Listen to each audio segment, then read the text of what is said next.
오늘 우리에게 주신 하나님의 말씀 보도록 하겠습니다. 베드로전서 4장 1절로 6절 말씀, 생명사님과 12월 13일 금요일 말씀입니다. 옛생활의 청산 함께 읽겠습니다.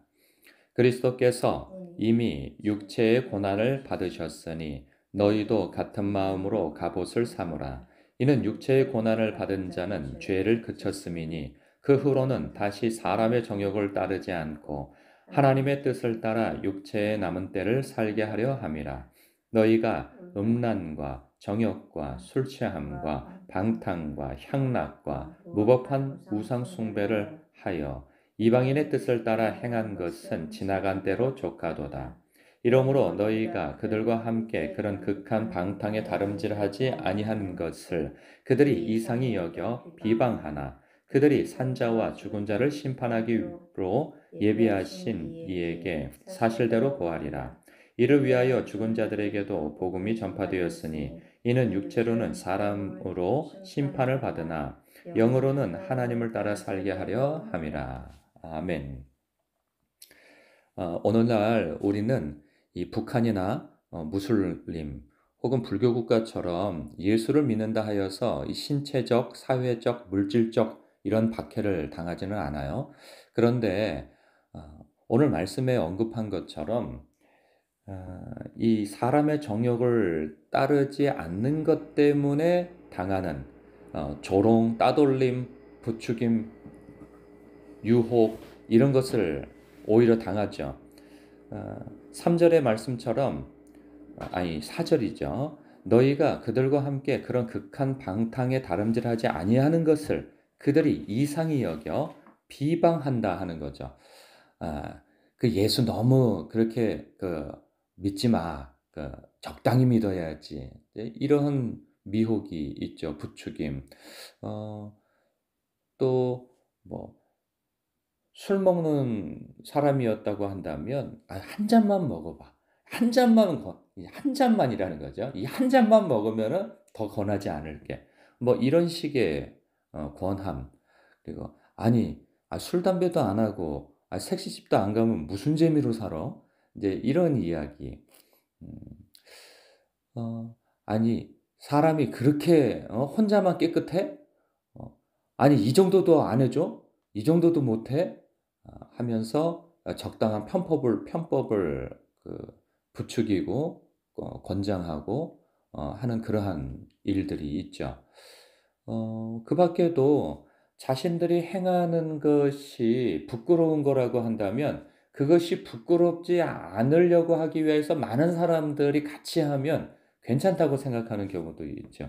그래서 사실 그것이 옳은 것이 아닌 것을 그들도 본능적으로 알아요.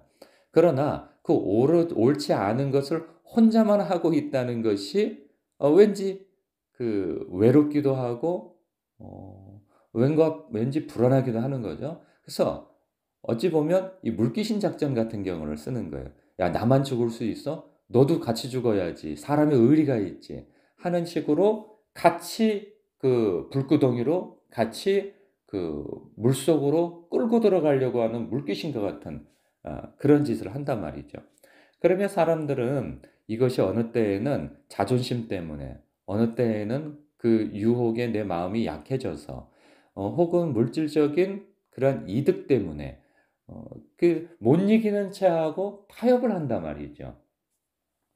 그러한 일은 3 절에 언급되어진 것처럼 이방인의 뜻을 따라 행한 것은 지나간 때로 족하다는 말씀을 하고 있어요. 왜? 우리 물론 과거에는 그러했다는 거죠. 그럼 그 과거는 언제냐는 거예요. 그것은 예수님 믿기 이전인 거예요. 예수님 믿고 난 이후에 우리가 알게 된 것은 무엇인가? 예수님께서 1 절에 언급되어진 것처럼 이미 육체의 고난을 받으셨다는 거예요. 그 육체의 고난을 왜 받으셨어요? 예수님의 죄 때문에 아니라는 거죠. 우리의 죄와 허물 때문에 예수님께서 우리가 받아야 할 사망과 저주를 예수님이 대신 받으셨다는 거예요. 그래서 우리의 죄를 다 깨끗하게 해 주신 마당에 깨끗해졌으니 요 정도는 괜찮겠지 있을 수 없다는 거죠. 우리는 이제 예수님께서 받으신 그 고난에 연합이 되어져서 그래서 어제 말씀 가운데에는 세례에 대한 언급도 나오잖아요.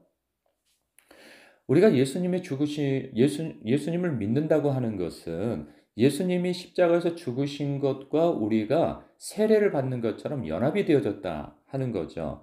그리고 예수님께서 죽으신 것으로 끝나지 아니하시고 부활하셨단 말이죠. 그런 것처럼 우리가 행할 때 세례를 받을 때 물로 들어간 것뿐만 아니라 나음으로 인하여서 예수님이 부활하신 것처럼 우리도 부활했다는 거예요. 그래서 장차 마지막 때에 예수님이 이제 우리를 부활시켜서 우리를 영광스러운 자리에 세우실 그 날이 있음과 동시에 오늘날 우리가 살아가는 이 세상에서는 부활의 생명을 가지고 살아간다 말이죠. 이제는 옛사람은 죽어버렸어요.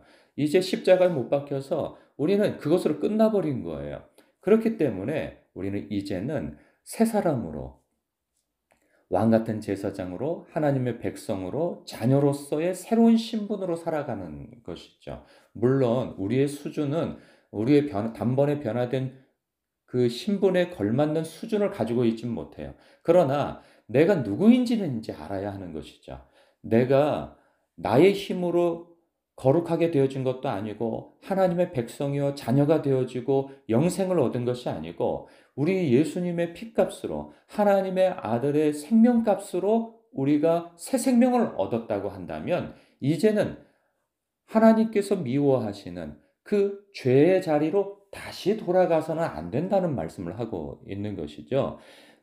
우리가 나는 이제 구원을 받아 놓은 사람이니 이 세상에서는 내가 예수님이야? 내가 신이야? 내가 하나님이야? 어쩔 수 없지 않아. 이런 소리를 해대면서 적당히 타협할 자리를 찾지 말라는 것이죠. 당신이 누구인지를 그 정체성을 분명히 인식하라는 거예요. 배은망덕하게 하나님의 생명값으로 예수님의 생명값으로 새 생명을 얻어놓고서 그것이 아무것도 아닌 것처럼 태도하거나 생각하거나 선택하며 살지 말라는 거예요. 이제는 내가 예수 그리스도 안에서 하나님의 자녀요 백성으로 거듭난 그 영광스러운 신분에 걸맞게 태도하고 생각하고 말하고 옳은 것을 먹고 바른 것을 선택하여 살라는 것이죠. 하나님의 자녀다운 삶. 우리가 가야 할 천국은 이 세상에서 하나님의 말씀의 통치, 즉 천국, 하나님의 통치와 다스림을 받지 않고 산다면 갈 수 없는 나라인 것입니다. 우리는 천국을 따놓은 당상이 아니에요. 그 티켓을 따놓은 것이 아니란 말이죠. 그것은 우리가 예수님을 참되게 믿는다는 것이 그리고 예수님을 참되게 믿고 그분의 말씀의 통치를 따라 이 세상에서 천국을 사는 사람이 가는 곳이 천국이라는 거예요. 우리가 그러한 인식과 그러한 믿음과 이해를 가지고 오늘 내가 어떤 은혜로 살아난 사람인가, 어떤 은혜의 사람인가를 생각하며 배은망덕하지 말고 오늘의 삶을 주 안에서 살아가라 하는 말씀을 우리에게 주고 계십니다. 여러분, 쉽지는 않습니다. 차라리 이렇게 생각할 때가 있어요. 내가 예수를 부인하지 않고 죽느냐 사느냐 그러한 문제 기로에 놓여 있다면 나는 믿음을 선택할 거야. 어쩌면 물론 이거 쉽지 않은 일이죠. 목숨이 왔다 갔다 하는 일. 그러나 우리는 어쩌면 이게 단번에 어떤 선택에 의하여서 내 목숨이 죽고 사느냐, 믿음이냐, 죽음이냐 이것을 선택하라면 믿음을 선택할 수도 있을 거예요. 그러나 이 세상을 살면서 크고 작은 일에 우리가 생활을 하면서 우리 자신을 경건하고 거룩한 자리에 놓는 것 이것이 오히려 쉽지 않을 수 있어요. 견뎌야 하고 조롱을 이겨내야 하고 그런 무시와 따돌림을 견뎌내야 하는 그 자리가 오히려 더 힘들 수 있단 말이죠.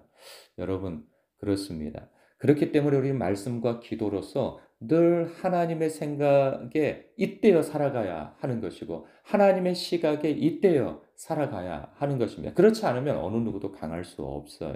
그냥 우리는 날마다 우리를 넘어뜨리려고 하는 그 죄성과 악한 마귀의 미혹을 대적하여서 싸워서 승리하며 살아야 하는 것입니다. 악한 마귀는 절대로 쉬지 않아요. 그래서 우리를 넘어뜨리려고 하죠. 그 유혹에서 이겨내야 하는 것입니다. 어 이를 악물고 이겨낼 수 있는 것이 아니죠. 우리는 늘 하나님의 말씀과 기도로서 거룩해질 수밖에 없습니다. 오늘도 이 말씀 속에서 이 말씀이 내 신비에 새겨져서 일상의 삶 속에서 생각이 나야 하는 것이죠. '아 주님께서 이런 경고를 하셨어.' 맞으죠. 사람들은 우리를 부추겨서 같이 죽으려고 하죠. 그러나 많은 사람들이 그렇게 한다고 하여서 그것이 옳은 길은 아니에요. 영생의 길은 다수결이 아닙니다. 거룩한 사람, 예수 그리스도 안에서 믿음으로 사는 사람이 영생을 얻는 것입니다. 마지막 때가 되어지면 5 절에 그들이 어 이 산자와 죽은 자를 심판하기로 예비하신 이에게 사실대로 고하게 될 것이라는 거예요. 지금이야 뭣도 몰라 가지고 악한 길이 옳다고 우겨대어지면서 "그쪽으로 붙어. 우리 쪽으로 붙어." 이렇게 목소리를 내고 그것이 옳다고 가르치기까지 하나 마지막 심판의 때에는 자기의 죄가 여실히 하나님 앞에 드러나서 변명할 거리도 없이 자기의 죄를 이실직고 하게 되어지는 된다는 거예요. 그 사람들이 우리의 영혼을 우리의 삶을 변호해 주지 않는다는 거예요. 자기의 죄 때문에 심판을 받고 자기의 죄를 하나님 앞에 직고하게 되어지는 그들이라는 거예요. 그러니 그들의 말에 너무 따르지 말라는 것이죠. 하나님은 뭐라고 말씀하시나? 성령님은 나를 어디로 인도하시기를 원하시나? 늘 하나님의 선하시고 기쁘시고 온전하신 뜻을 생각하며 우리가 변화된 신분에 걸맞게 오늘 하루도 경건하고 거룩하게 살아가야 할 것입니다. 기도하겠습니다.